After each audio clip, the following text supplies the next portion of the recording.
Welcome back नाजरीन। Break पे जाने से पहले मियां तारिक जो है हमें वो फार्मूलाज गिनवा रहे थे। हम यहाँ पर ये भी बात करें कि पाकिस्तानी जो है मजे से एंजॉय कर रहे हैं पीएसएल को, और इंडिया जो है वो इमरान खान की जो धमकी है उससे डर के दबक के बैठ गया है। क्या कहेंगे? नहीं धमकियों से नहीं होना। वो देखें, वो लातों के भूत जो होते हैं बातों से मतलब नहीं इमरान मानते। खान साहब का एक प्रेशर ही काफी है, मतलब एक घन गरज के साथ। आपकी बात बिल्कुल ठीक है। देखें, होता है इमरान खान क्रिकेट में थे तो वो क्रिकेट में जो कहते थे करते थे, सियासत में जो कहते थे वो करते हैं।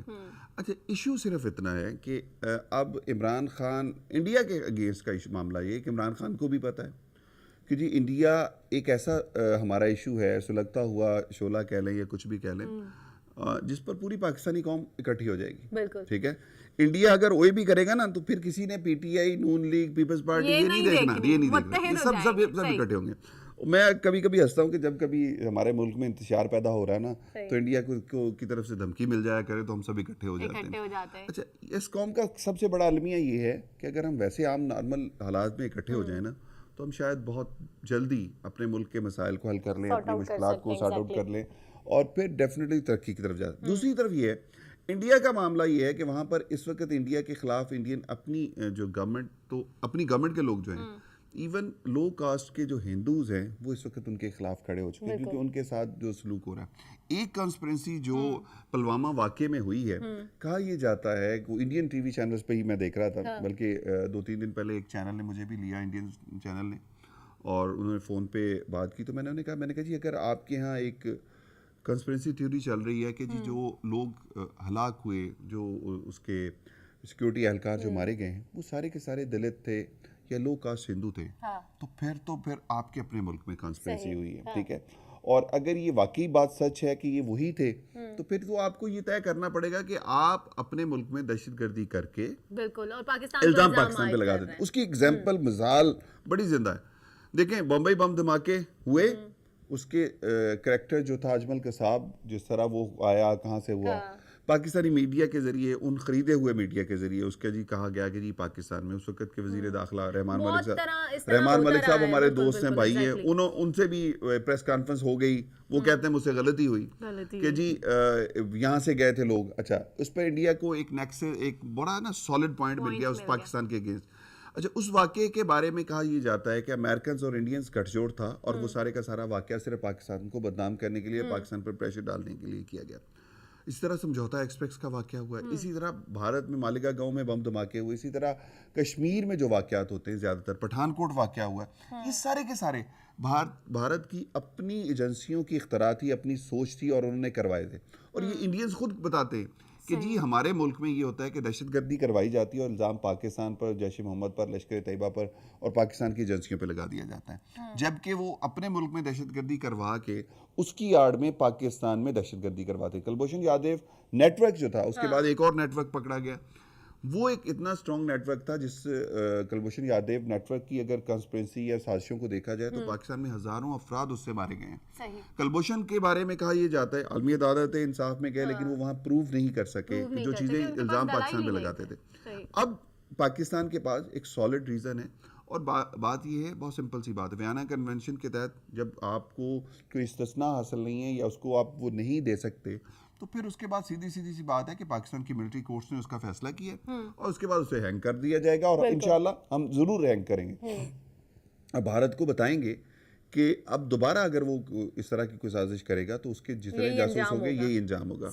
और दूसरी तरफ अगर भारत इस सारे मामले में अब भी फिर नहीं समझता है कि दो पड़ोसी, जब पड़ोसी बदले नहीं ना जा सकते तो पड़ोसी फिर अपने आप को, लोग अक्सर कहते हैं, मैं जो भारतीय राइटर्स को, भारतीय कंटेंट्स को देखता हूँ, पढ़ता हूँ और सोचता हूँ और फिर उसके बाद बहुत सारी चीज़ें जब एनालिसिस करते हैं तो मुझे लगता है कि भारत के बहुत सारे टुकड़े होने वाले हैं, इसलिए कि आने वाले दिनों में भारत को जितना कहा जाता है ना कि बड़ी मईशत है और आबादी बहुत ज़्यादा है, वहाँ के जो उनके इंटरनल इख्तलाफात हैं, जो इंटरनल इशूज़ हैं, वो इतने बढ़ चुके हैं कि अब भारत को शायद उसको कंट्रोल करना बहुत मुश्किल है। भारत ने कभी भी पाकिस्तान को दोस्ती का हाथ आगे नहीं बढ़ाया पाकिस्तान के लिए, हमने देखा है हमेशा पाकिस्तान ने पहल की है। भारत जिस फार्मूले पे काम करता है वो है 8वीं सदी ईस्वी का चाणक्य, एक दानिश्वर था या एक इनका बादशाह था, उसका फार्मूले है। उसका है कि जिसको कहा जाता है ना कि मुंह में बगल में छुरी और मुंह में राम राम, ये वो फार्मूला अपनाया हुआ है इन्होंने। हमेशा ये करते हैं, एक तरफ दोस्ती का हाथ बढ़ाते हैं, दूसरी तरफ से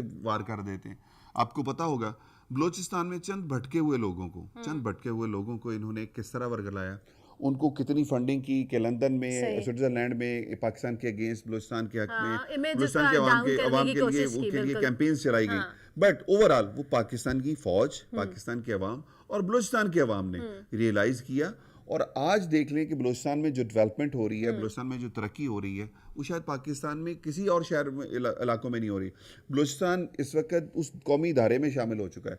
जिस तरह वो कहा जाता था ना, उनको तकलीफ थी सबसे ज़्यादा गवादर की, कि गवादर बनेगा, गवादर सीपैक का मेन मंबा और मरकज़ होगा। तो उस वजह से बलूचिस्तान में इमरजेंसी करवा रहे थे, बलूचिस्तान में दहशतगर्दी करवा। अब भी जितनी दहशतगर्दी के वाक़यात होते हैं, अगर आप उनको कहीं ना कहीं से ट्रेस आउट करें तो आपको इंडिया उसमें कहीं ना कहीं नजर आ रहा है। भले वो अफगानिस्तान के रास्ते आए, भले वो अफगानियों के रास्ते आए, लेकिन उनकी ट्रेनिंग, उनको फंडिंग, वो सारा कुछ वो कर रहा होता। हमें इस वक्त जो सिचुएशन है, प्राइम मिनिस्टर ने बड़ी अच्छी बात की और बहुत, इस वक्त मेरा ख्याल है कि उन्हें वही बात करनी, जो बात की वो वही होनी चाहिए थी जो पाकिस्तानी पूरी कौम चाहती थी। इंडिया को इसी तरह का सख्त जवाब देना चाहिए था। हमने देखा वो इंडियन मीडिया जो कल तक पाकिस्तान को गिदड़ बबकियां दे रहा था, अब वो रोने पे तुला हुआ है, वो इमरान खान के लिए, इमरान खान ने ये कर दिया। तो ये सारी चीज़ें होती हैं, पॉलिटिक्स में भी होती है, मुल्कों के दरमियान भी, इंटरनेशनल भी ये चीज़ें चलती रहती है। लेकिन हमें इस वक्त जो सबसे अहम चीज़ है वो अपना नेशनल इंटरेस्ट देखना होगा। मुझे नहीं लगता कि जब तक नरेंद्र मोदी विराजमान है अपनी सीट पर के कुछ हल निकल आए।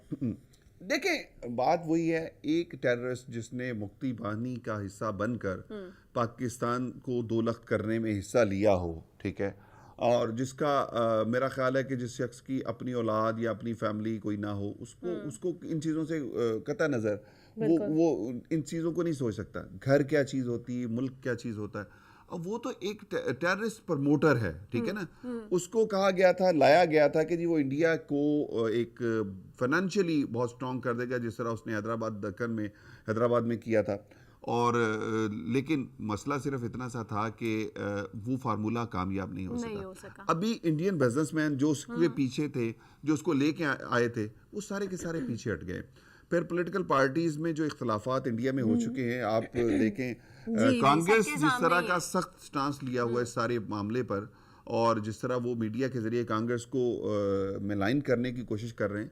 लेकिन मेरा ख्याल है कि अब जो इंडियन सियासत में भी वो एक तबका है कि जो ये नहीं चाहता कि पाकिस्तान और इंडिया के दरमियान जंगें हों या पाकिस्तान इंडिया के दरमियान इख्तलाफात इसी तरह रहे, तो वो लोग भी अब सामने आ रहे हैं। वो दानिश्वर तबका, इवन आपने देखा होगा इंडियन एक्टर्स जो हैं वो भी इस सारे मामले में सामने आ रहे हैं कि जी ये गलत हो रहा है। अच्छा, मैं ये देखती हूँ कि इंडियन एक्टर्स और क्रिकेटर्स जो हैं, बात की जाए सिद्धू की, आपके सामने ही है, उनका जो है मतलब काफी अच्छा पॉजिटिव रिस्पांस देते हैं वो पाकिस्तान के लिए, और वो चाहते हैं कि अमन कायम हो और दोस्ती की राहें अंबार हो। क्योंकि हमारे यहाँ से जब आर्टिस्ट जाते हैं तो वहां पर उनको पहले अच्छा रिस्पांस नहीं मिलता था, लेकिन अब बहुत अच्छा रिस्पांस मिलता है। आपने देखा अब तो खत्म हो गया वो रिस्पांस, ठीक है ना। सलमान खान ने अपनी फिल्म से आतिफ को के सॉन्ग्स निकाल दिए, बहुत कुछ हो रहा है। इशू सिर्फ इतना है, देखें नरेंद्र मोदी ने आकर वो जो एक हिंदुओं का एक ख्वाब था अखंड भारत वाला, उस पर काम शुरू किया था बुनियादी तौर पर, ठीक है। हिंदुस्तान ने और हिंदुओं ने कभी भी पाकिस्तान को तस्लीम नहीं किया। वो अखंड भारत के लिए आज भी, भारत जो लफ्ज़ है वो बुनियादी तौर पर ये है कि सारा मुल्क इकट्ठा होगा, हम इंडिया कहते हैं, इंडिया है। अब मामला ये है कि उसने हिंदुता जो है ना, यानी कि हिंदू इंतहा पसंदी, उसको फ़रोग़ दिया, और उस हिंदू इंतहा पसंदी की वजह से भारत जो है टुकड़े टुकड़े हो जाएगा। क्योंकि इस वक्त इंडिया में मौजूद जितनी भी अक़लियतें, इवन उनके लो कॉस्ट जो हिंदूज़ हैं, दलित हैं या शूद्र जिनको कहा जाता है, वो हैं, वो भी अब महफूज नहीं है। क्रिश्चियन वहाँ महफूज नहीं है, सिख वहाँ महफूज नहीं है, पारसी वहाँ महफूज नहीं है, मुस्लिम तो वैसे ही बेचारे पूरे हिंदुस्तान में मजलूम है। तो ये सारी की सारी कौम और दीगर अकवाम भी जितनी अक़लियतें मौजूद हैं, वो कोई भी महफूज नहीं। तो जब ये अकवाम उठ के खड़ी हो जाएंगी, खड़ी हैं वो, लेकिन प्रॉब्लम सिर्फ इतना सा है कि उनको को मौका मिलना चाहिए। जैसे उनको मौका मिलेगा वो उठ के खड़े होंगे, इंडिया के टुकड़े टुकड़े हो जाएंगे। लेकिन इस वक्त जो हिंदुता का एक प्रचार और या हिंदुता को आगे लाया गया है, हिंदू इंतहा पसंदी को जो आगे लाया गया है, उसके मेन मरकज़ या मेन किरदार वो मोदी साहब। मोदी की वजह से भारत, जिस कहते हैं ना कि मोदी हो सकता है कि इंडिया के लिए जिस तरह रशिया का गोर्बाचोव था, भारत के लिए मोदी, नरेंद्र मोदी हो। अच्छा, खुदा न खास्ता अगर नरेंद्र मोदी दोबारा इक़्तिदार में आ गए इस सारी कंस्पिरेंसी की वजह से, ये साजिशों की वजह से, चूंकि देखें आपको याद होगा कि अमेरिका में भी इलेक्शन में हिलरी क्लिंटन जीत रही थी हर जगह से, वोट ज़्यादा हिलरी क्लिंटन, लेकिन क्या हुआ कि जो इलेक्टेबल्स थे उनके वोट्स हैं वो ज़्यादा इनको पड़ गए ट्रम्प को, जिसकी वजह से वो आ गए। अच्छा, वो क्यों पड़े? वो उन्होंने एक तो क्रिश्चियनिटी, सेकंड उन्होंने अमेरिकनिज्म को फरोग दिया। अच्छा, जब ये सारी कंडीशन शुरू हो गई है, एक सिनेरियो डेवलप हो रहा है, एक इंतहा पसंदी हो रही है अगेंस्ट पाकिस्तान, देन मोदी को जो इंतहा पसंद तबका है, वो जो उस इंतहा पसंदी करवाएगा, उसका बेनिफिट मोदी को होगा, और मोदी को जो बेनिफिट होगा उससे अगर वो दोबारा इख्तियार में आता है तो उसका नुकसान हिंदुस्तान को होगा। वो इस वजह से होगा क्योंकि अगर मोदी दोबारा इख्तियार में आ गया और अगले 4 साल या 5 साल रह गया तो हिंदुस्तान के टुकड़े टुकड़े हो जाएंगे इस दौरान में, उसकी वजह से, क्योंकि जितनी वो इंतहा पसंदी करवा रहा है, वो दब रहा है ना, तो वो एकदम ब्लास्ट होगा, और एकदम ब्लास्ट जो होगा उसका नतीजा ये निकलेगा कि हिंदुस्तान बहुत सारे टुकड़ों में तकसीम हो चुका है। बिल्कुल सही बात है, ये तो आपने बिल्कुल सही बात की।